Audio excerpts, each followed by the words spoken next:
हे जगत्कारणं वंदे पन्नगभूषणं मृगधरं वंदे पशूनां पतिम्।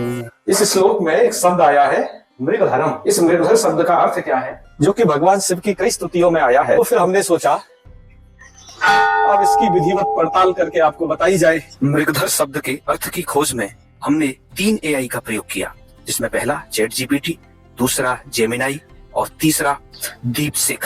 जिसमें chat GPT का कहना था कि मृग अर्थात हिरण और धर माने उसको धारण करने वाला, अर्थात भगवान शिव अपनी भुजा पर मृग धारण किए हुए हैं। ऐसा बताते हुए वह प्रतीकात्मक अर्थ की तरफ बढ़ गया, अर्थात मृग माने चंचल, जैसे मन चंचल होता है, और धर अर्थात उस पर नियंत्रण करने वाले।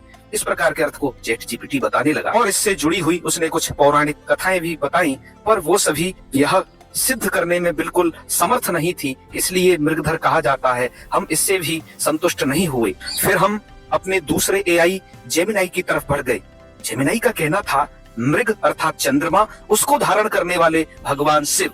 यह भी प्रतीकात्मक अर्थ बताने लगा। और जब हमने पूछा कि मृग शब्द का अर्थ जो आप चंद्रमा कर रहे हो वो किस कोश में है, तो इसने स्पष्टतया मना कर दिया कि ये लगभग किसी भी कोश में ऐसा अर्थ नहीं है। फिर हम अपने तीसरे AI की तरफ बढ़ गए, जिसका नाम है दीपसिख। इसने भी यहाँ पर जो अर्थ दिया वो लगभग चैट जीपीटी से और जेमिनाई से मिलता जुलता था। चैट जीपीटी ने जो मृग का अर्थ हिरण बताया था, उसको धारण करने वाला, तो इसने भी वही अर्थ हमें बताया। और जेमिनाई ने जो मृग शब्द का अर्थ चंद्रमा बताया था, वो भी लगभग इसने हमें बताया और कुछ पौराणिक कथा दी और कुछ प्रतीकात्मक अर्थ भी सुझाए। जब मैंने इससे पूछा कि दक्ष की कथा का जो उदाहरण आपने दिया है, तो मृगधर इस शब्द से संबंधित कुछ श्लोक आपके पास हो तो हमें भेज दीजिए। तो इसका कहना था भगवान शिव का मृगधर नाम से संबंधित दक्ष यज्ञ की कथा में उल्लेख कई पुराणों में मिलता है। इसने कई के नाम बताए, पर इसका ये भी कहना था कि मृगधर शब्द का सीधा उल्लेख करने वाले श्लोक दुर्लभ हैं। परंतु दक्ष के बकरे के सिर वाली कथा से जुड़े कुछ श्लोक इसने मुझे यहाँ नीचे दर्शाए।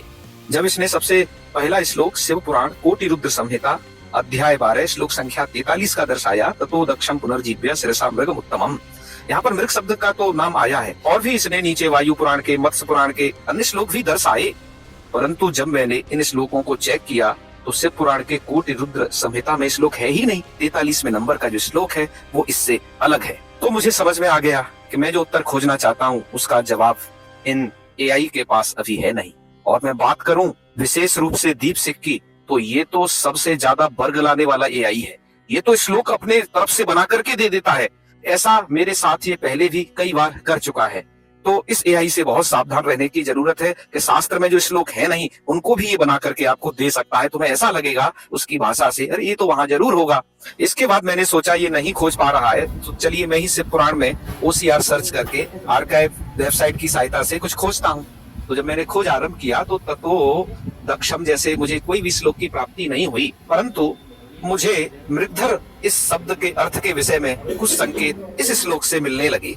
शिव पुराण के ही वायवीय संहिता के उत्तरखंड में अध्याय संख्या 32 श्लोक संख्या 19 में मुझे एक शब्द मिला, वरदा वह हस्ता च मृग टंक धरा तथा। अब यहाँ पर मृग टंक धरा अर्थात वो जो शिव है वो मृग और टंक धरा है, मतलब मृग और टंक को धारण करते हैं। उसकी व्याख्या में इसका यह अर्थ है कि वो मृग को धारण करते हैं। तो मृग से यहाँ पर मृग मुद्रा ली गई है। योग शास्त्र में प्रसिद्ध एक मृग मुद्रा है, तो भगवान शिव उस मृग मुद्रा को बनाते हैं। और इसी अर्थ का संकेत जो भगवान शिव का प्रसिद्ध श्लोक है ध्यान का, ध्याये नित्य महेशम, वहीं पर आगे चल के आया है परशु मृग वरा भीति हस्तम प्रसन्नम। यहाँ पर इसका अर्थ होता है वो परशु तथा मृग और वर और अभीति माने अभय मुद्रा धारण करते हैं। इस प्रकार के अर्थ के संकेत से पता चलता है कि मृगधर शब्द का अर्थ है यहाँ पर कि मृग नाम की जो मुद्रा है करने वाले, जैसा कि आप यहाँ पर देख भी सकते हैं।